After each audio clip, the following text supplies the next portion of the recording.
Good morning, everybody. Happy Tuesday. I am coming at you from my kitchen, and life is going on around us. Mom and Dad are having breakfast and coffee. The girls are watching DuckTales. Who remembers DuckTales? It's on. It's so awesome. I used to love it when I was little.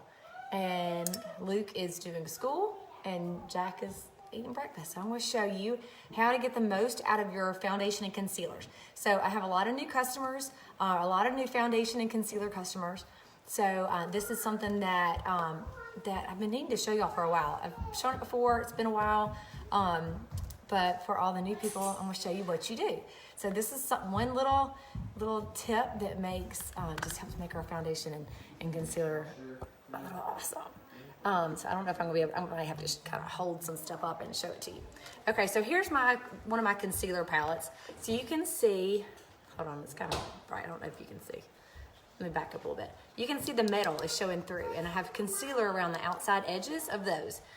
So there are 3 of them. So there are holes in the back of your palette. Use a toothpick and catch it actually when you. And I'm going to take this.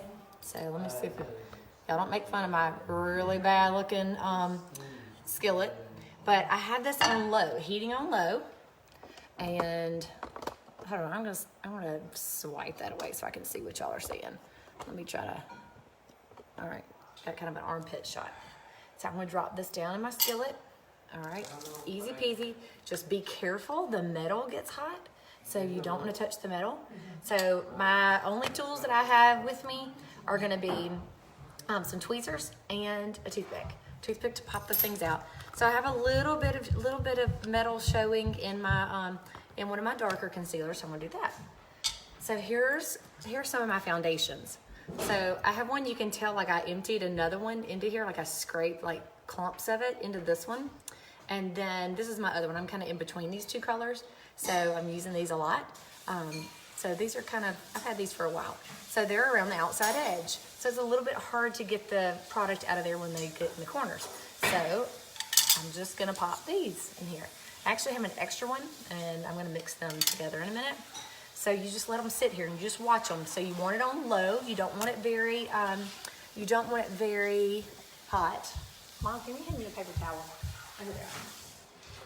So I'm just gonna have a paper towel next to me so I can set it down on them, because you're gonna want to let them cool before you actually touch them. So you're gonna set them on the counter. So y'all let me know if you have any questions. So it's not gonna take very long.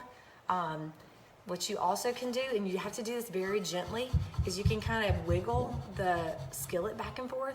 You can also do this like on a flat iron that you do your hair with.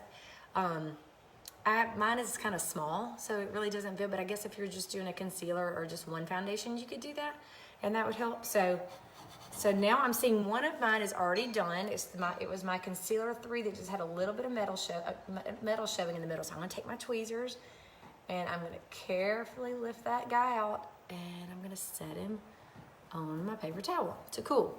So let me show y'all what he looks like now. Let's see if you can see him. Hold on. Nope, you can't see him, it's too bright. My countertops are too light, and it's making it all shiny. All right, so I'm just wiggling these back and forth. And as that foundation and concealer liquefies, here, let me just take this off. Look, I can do this. Why didn't I think to do this to start with? Sorry for that nasal shot. So you can see I had a little bit of foundation on the bottom of that one, but totally okay. It'll wipe out. If you want to take your tweezers and kind of shake it a little bit. I might have let some of these get a little bit empty. That's the one I had the clumps in, so you can see it smoothing out. You'll see a little bit of separation in there. So sometimes I'll take a toothpick and kind of mix those in, but it really doesn't make a difference. Like this. Sometimes I'll take it and I'll kind of tap it to the end, but you get the point, okay? No need for me to sit here and let you see. So that's all you do. And then I'll just wash that out after it's over with. And same thing, I'll just put these over here. I will let them cool. So here's the one I've already done. So you can see it's all smooth again, and no silver showing in the middle. So I hope that kind of helps you make your foundation and concealer last a little bit longer. Hold on, I set my phone down because I'm a hand talker. I hope that makes your foundation and concealer last a little longer. Usually while this is doing, I'll have one of our makeup cleansing wipes, or you can just take a little bit of rubbing alcohol and I will clean around my palette just to get them nice and clean. I have some extra empty palettes here of not a whole lot of multiples, but some singles. So if any of you ever need any clean palettes, just let me know because I might have some in stock, or I think we have them for sale on our website too. So anyway, let me know if you have any questions, and hope that helps some of you get the last little bits of foundation and concealer out of the corners, because you can truly use these until they are completely gone and empty. Have an awesome Tuesday, and I'll talk to y'all soon. Bye.